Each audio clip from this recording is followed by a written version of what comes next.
Magandang umaga sa inyong lahat. So, ganito. Yan, makikita nyo ang ganda ng view dyan guys. Nandito tayo sa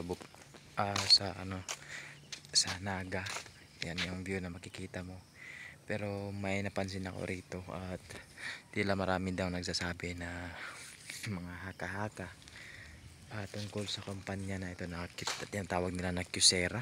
So ito pala ay isang abandonadong kumpanya. Okay, so papasok tayo guys. So ito ay isang abandonadong kumpanya na gumagawa ng mga silver na mga jewelries. So yan, makikita nyo ito guys. So dito, yan, check natin. Medyo creepy talaga yung lugar pag abandonado ganito guys. At narinig ko rin yung mga storya tungkol rito. So yan, kita natin. So yan, ito yun. Naabandonado ito. Medyo matagal-tagal na. So yan. So hindi na lang tayo papasok, hindi natin alam kasi baka merong gwardiya o ano yan, anong meron dyan. Yan guys, kita natin dyan. So yan. Yan guys. So yan, ang sabi nila, sabi sa mga haka-haka na abandonado raw ito kasi meron daw isang pangyayari na naganap dito sa loob. Hindi lang isang pangyayari kundi parang araw-araw na ata. Yan. So sa akin lang, kung ako naman yung papadesisyonin nito, sarap sanang pumasok, kaso nga lang hindi daw po pwede. Okay, so yan, bang naghahantay tayo kay Uncle. Ito, so puntahan natin tong ibang kasulok na pwede mapuntahan dito guys. Yan, medyo creepy talaga yung lugar kasi nga sa mga haka-hakang istorya na nag-close daw ito kasi marami daw mga hindi maipaliwanag na mga nangyayari sa lugar na ito guys, na nangyayari talaga dito sa Kyocera. So yan, so, tingnan natin yung parking lot nila. At dito din daw sa bandang parking lot may mga pangyayari daw na yung mga motor kapag ipinaparking dito kusang umaandar kahit na yung wala siyang susi, kahit wala yung may-ari. Yan yung nangyari dito. So yan yung parking niya. Yan, parkingan ng mga empleyado dito. Yan. So guys, marami na mga halaman tumutubo kasi nga naabandona na din. Pasok tayo dito guys. So yan, kita natin merong isang motor na nakaparking dito. Pero yan talaga guys. So ano talaga, iba talaga yung feeling ko dito. Yan, sa lugar na din ito. At dito daw, yan yung mga storya na nangyayari guys. So punta tayo sa bandang harapan, baka pwede natin makita. Okay, so yan yung Kyocera. Okay, so yan, so live po tayo ngayon. Okay, na nagbi-video habang sinasabi kung ano yung mga nakikita natin rito. So ito yun guys, ito yun. So yan, abandonado na talaga siya. Ayan,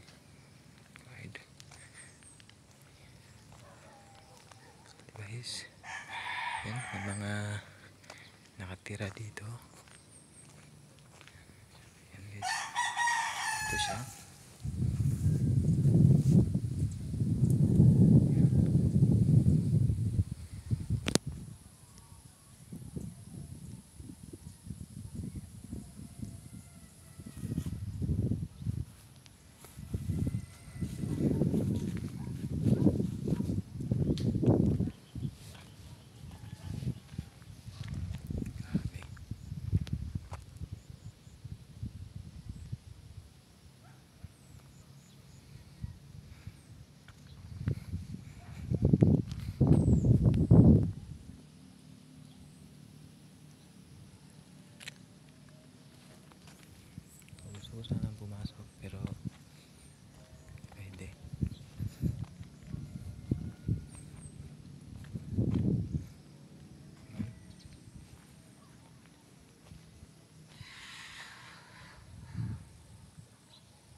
talaga.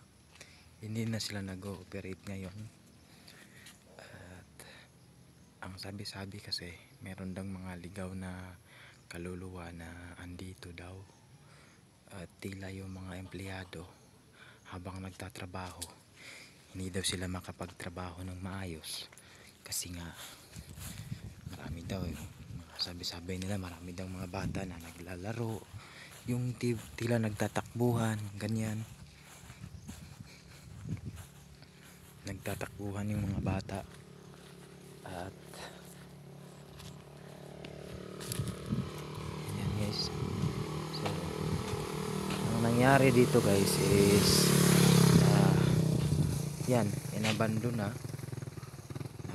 na yan. Try natin pasukin talaga yung lugar ito. Yan, pasok talaga tayo hanggang sa dulo. Yan, ano, dito na lang guys. Hindi talaga kaya ng nararamdaman ko. Iba talaga yung ano niya, presensya. Dito na lang, hanggang dyan na lang. Hindi tayo pupunta dyan, hindi tayo lalagpas sa area na yan, parang hindi tayo welcome dyan guys. So yan, yan, iba talaga dyan banda. So parang tayo talaga yung balahibo ko dyan eh. So yan yung Kisera. May mga empleyadong nagsabi na habang nag-ooperate sila, yung gumagawa na sila ng mga jewelries, kasi silver yung produkto. So jewelries, mga silver, mga necklace, ganyan. May mga bata daw na minsan tumatakbo pero wala silang nakikita. May iba nakakakita o para bang namamalik mata lang sila. So ang nangyayari guys, at yung tipong patapos na talaga sila sa kanilang gawain guys, pero tila pinaglalaruan sila guys. Yan, tila pinaglalaruan sila kasi nga yan, arrange na yung mga ginawa nila. So for na siya, for processing na, para i-dispose na talaga yung pull out na ba. Ang nangyari diyan sa pagtatrabaho nila, hindi nila akalain na para silang pinagtitripan guys, pinaglalaruan talaga sila. Kasi nga ang nangyayari is arrange na yung mga yung mga jewelries. Pagkabalik nila, giba, nagkalat sa sahig, sa lamesa, pinagawa nila, nagkalat. At yun, marami namang tao na andon, pero hindi nila malaman kung bakit nagkaganon. Kasi nga nagkalat. Ang nangyari nito guys is kaya yun, may mga empleyado talaga na nagka-problema nun. Yung iba hindi na bumalik sa trabaho nila, at tila natakot. Yung iba nga parang nabaliw kasi nga na-trauma sila sa mga pangyayari. Kasi mismong sila, harap-harapan silang pinapakita yung mga elemento na hindi talaga natin maipaliwanag. Hindi man natin masabi na katang-isip, pero talagang andyan lang sila sa paligid. So yan, kaya hanggang ngayon hindi pa talaga binabalik ng management yung pag-ooperate dito sa silver company na tinatawag nila na Kisera. So ang nangyari niyan, ito, so yan abandonado talaga siya.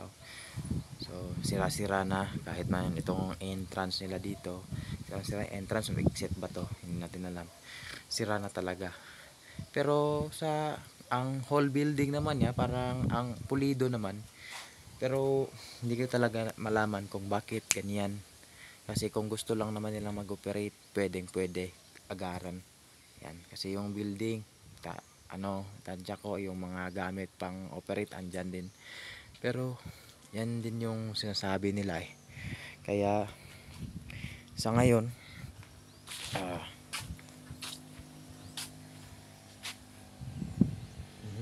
so So maganda naman dito yung right of way, yun. May madadaanan. Pero ang nangyari nga, yan. At ang isa kasi sa nakapagpapasya ng management or ng may-ari, kasi nung minsang pumunta dito yung may-ari, kasi ang may-ari nito hindi taga Pinas kundi taga ibang bansa, so for short, dayuhan or foreigner. So ang nangyari, bumisita siya sa site, yan, bumisita siya. At yung may-ari, napaka-simple lang talaga ng may-ari, simple lang talaga siya. Hindi niya gusto na meron siyang bodyguard o yung may sumusunod sa kanya. Yung parang wala lang, parang pareho lang sa atin na pwedeng maglakad kahit na sila lang mag-isa. Ang nangyari guys, ang may-ari guys, yun, bumisita siya sa site guys. Okay lang nung entrance. Yan, welcome na welcome siya. Mga empleyado nag-good morning sa kanya. Ganyan. Nung kumusta siya. Ang nangyari guys, ang nangyari na pumunta siya sa isang lugar na hindi ko alam kung ano ba yun na jewelry yung ginagawa dun. Parang sa ata yun, sa mga sing-sing ata yun eh.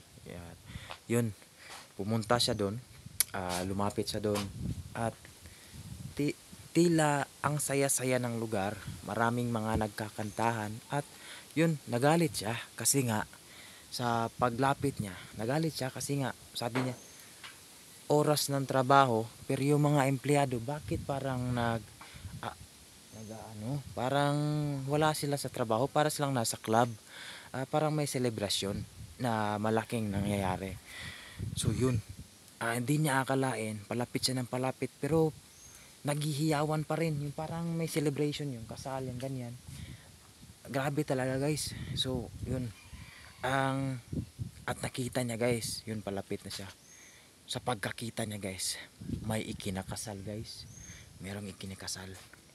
Yung ikinakasal, hindi niya makita kasi layo-layo pa. Lumapit, pagkalapit niya guys, yung kinakasal guys, maraming tao guys. Yung kinakasal, yung babae walang ulo, at yung lalaki putol yung kamay. Yan, wala. Dili maigos yung baksol. Ha? Ay rinkot. Alabit bito ko. Okay sa takadali. Medyo kare. Yun, ang nangyari doon, putol yung istorya. Continue natin. Ang nangyari doon, pagkalapit niya, kinikasal, yung naka-wedding dress yung babae, naka-wedding na postura din yung lalaki. So sa pagkalapit niya, nakita niya yung babae walang ulo, yung lalaki putol yung kamay, at yung muka puno ng dugo, basag yung muka guys. At ang mga nakapalibot na mga naghihiyawang mga tao, puro yung mga white lady, maligno, yung ganyan, at puro talaga masasamang elemento. Yun yung nangyari guys. At dun, sisigaw sana siya, pero hindi niya magawang sumigaw kasi nga pinapalibutan na siya guys, pinapaligiran siya ng mga tao na hindi niya alam kung bakit ganun. At first time niya yung na-experience sa buong buhay niya, mga elemento na ganun. At ang nangyari, hindi siya makasigaw, tumakbo siya guys. Habang tumatakbo siya guys, hindi niya malaman kung bakit parang ang hina ng takbo niya, parang hindi siya nawawala sa kanyang lugar. So yun, at yun, tinatawanan siya guys, tinatawanan siya, at merong isang malignong lumapit sa kanya na may sungay, pulang pula yung mata, at dun tinawanan siya guys. At hindi na niya alam ang nangyari, parang himatay siya. So sa pagkagising niya guys, ang nangyari guys, pagkagising na, ang mga empleyado na yung nakita niya sa paligid. So kaya yun, yung na-experience na, hindi niya sinabi yun sa mga empleyado niya. Umuwi na lang siya sa kanilang bansa. Pagka doon, nag-decide siya na isara yung paggawaan yung pabrika. At doon nagtatapos guys yung ating kwento na kababalaghan, at sana meron kayong mapulutan ng kung gusto nyo makarinig pa ng bagong kwento, i-follow nyo lang ang ating channel. Just click like and subscribe. At maraming salamat. It's your boy Sketch Ponens, Sketch TV. Maraming salamat. Goodbye. Magandang buhay.